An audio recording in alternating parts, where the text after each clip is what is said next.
Salut, c'est Cédric, Golf Club Grimaud. Je suis ravi de vous accueillir ici pour évoquer la deuxième pièce fondamentale. Je veux bien entendu évoquer avec vous la posture. Après avoir abordé le grip, c'est un sujet important qui nous attend aujourd'hui. Allez, suivez-moi, on est parti. Donc la posture, ça désigne deux choses, deux points. D'abord la position du club par rapport à la balle et donc l'organisation du corps par rapport à la balle et au club. Première étape, bien sûr, il s'agit de respecter le club que vous avez dans les mains. Qu'est-ce que ça veut dire, respecter le club que vous avez dans les mains? C'est d'abord être bien appliqué sur le fait de l'installer sur la semelle.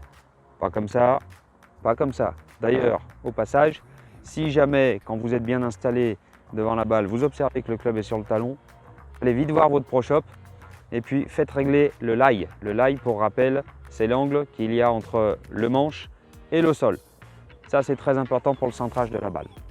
Fesses fermées. Revenons à la position du club.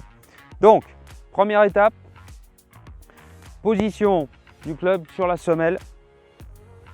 Voilà, pour bien respecter le lie du club et puis l'alignement de la face de club en direction de l'endroit où vous souhaitez aller. Alors vous le savez, le constat est très simple. La balle est systématiquement posée à même le sol ou alors éventuellement avec le driver, elle est légèrement surélevée. Quoi qu'il en soit, elle est toujours bien en dessous, très basse. Donc quand vous avez 98% des coups qui sont joués à même le sol, on comprend assez logiquement que le corps doit être plus incliné, okay, ou en tout cas que vous soyez disposé à aller chercher quelque chose qui se trouve par terre. Donc à ce titre, je vous recommanderais de commencer par vous incliner, bien laisser pendre vos bras sous les épaules, voilà. Et dans un dernier temps, débloquer les genoux. Okay. Donc là, j'ai bien les 5 segments qui apparaissent. 1, 2, 3, 4 et 5. OK. À partir du moment où les angles sont bien constitués, vous allez pouvoir, un peu à l'image d'un Rubik's Cube, bien laisser les épaules, les hanches tourner et surtout avoir une chance de bien maintenir cette position-là pour que lorsque, dans l'exécution de votre swing, vous puissiez aller chercher la balle dans la zone d'impact. Bon, ça, c'était pour la vue de profil, avec les 5 segments bien en place. Maintenant, il y a aussi un point de vue de face. De face, pour moi, il y a deux choses essentielles. C'est savoir où se situent les mains par rapport au bassin et l'écart de pied. Alors d'abord, les mains par rapport au bassin. Bah écoutez, tout simplement, et ça c'est valable quel que soit le club en main, je vous propose de joindre vos mains, qui sont censées se regrouper à peu près au milieu du corps, et parce que vous êtes droitier ou droitière, vous allez donc avoir la main gauche au-dessus de la main droite. À partir de ce moment-là, vous êtes obligé de faire coulisser les deux mains ici, de face, ça projette les mains à l'intérieur de la jambe gauche. Notez que cette position-là, elle est commune à tous les clubs. On n'a jamais le driver au milieu du corps, on n'a pas le sandwich avec les mains en face de la hanche droite. Les mains, parce que c'est lié au grip, se regroupent toujours à l'intérieur de la jambe gauche.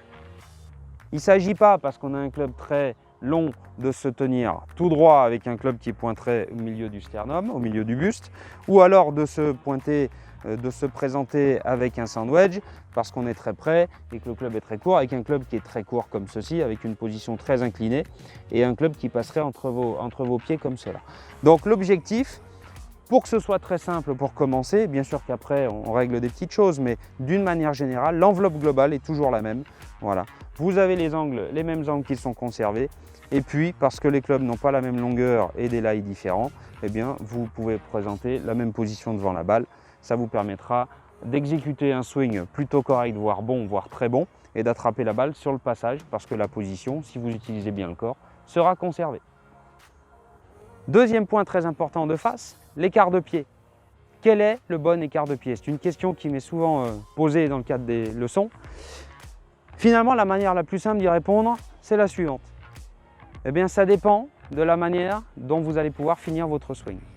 Exemple, si j'écarte très fort mes pieds comme ceci, je vais avoir du mal à bien tourner là. Okay. Et puis si j'ai les pieds également trop resserrés, quelque part, je vais créer beaucoup de mobilité, mais je vais être très instable. À partir du moment où vous créez suffisamment de mobilité et que vous pouvez vous présenter comme ceci, c'est que l'écart de pied est bon. Donc pour conclure, je vous demanderai de bien respecter la chronologie dans le placement. Le premier point, c'est d'installer le club, le grip, l'angle du buste, toujours plus incliné que fléchi, retenez bien ça.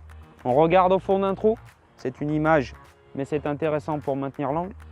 Ok. Et puis après, j'écarte mes pieds à ma convenance en fonction du coup que je veux faire. Il faut que ce soit confortable et mes genoux sont fléchis. Voilà. Là, j'ai une attitude, je me sens bien devant la balle, je suis bien en appui, on peut y aller. Voilà, cette séance est désormais terminée. J'espère que vous avez apprécié ce petit moment technique. N'oubliez pas, soyez appliqués dans votre placement. Le grip dans un premier temps, la posture dans un deuxième temps. Et puis la prochaine vidéo portera sur le thème, bien entendu, de l'alignement. Troisième pièce fondamentale statique. Ça sera extrêmement important d'appliquer les consignes avec la bonne chronologie. En tout cas, écoutez, moi je me suis régalé à vous expliquer tout ça. J'espère que vous aurez le même plaisir à appliquer toutes ces consignes-là. À très bientôt, ciao!